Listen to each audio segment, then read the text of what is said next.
Baik, Assalamualaikum warahmatullahi wabarakatuh. Perkenalkan, nama saya Lutfi Dia Yusja dengan nomor BP 2010932028. Hari ini akan mempresentasikan tentang pemodelan rantai pasok, supplier selection and order allocation menggunakan proses performance index. Untuk yang pertama itu data-data yang diperlukan untuk metode ini yang pertama adalah data supplier yang meliputi biaya pemesanan, biaya pengiriman, kualitas dan kuantitas, dan kapasitas supplier. Lalu selanjutnya itu data kriteria dan subkriteria pemilihan supplier berdasarkan AHP, seperti kualitas, kuantitas, servis, dan lain-lain.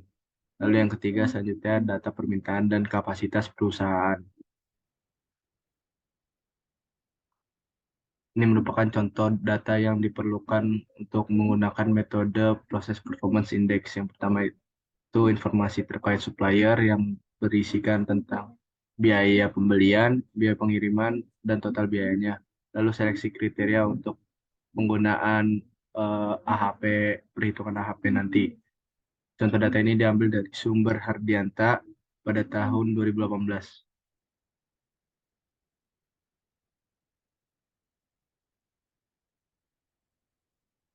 Terus selanjutnya untuk teknik pengumpulan data dari penelitian menggunakan metode ini adalah pertama kuesioner. Untuk kuesioner itu digunakan untuk mendapatkan data kriteria dan subkriteria pembelian supplier dan perbandingan antara supplier dari kriteria dan subkriteria supplier. Lalu pengumpulan data kedua dengan cara wawancara. Yang, dengan data yang pertama itu untuk memvalidasi kriteria dan subkriteria pembelian supplier.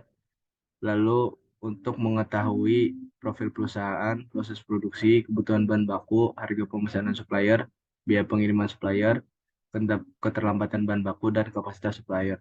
Lalu yang ketiga itu observasi langsung untuk mengamati dan mengumpulkan data secara langsung terkait permasalahan.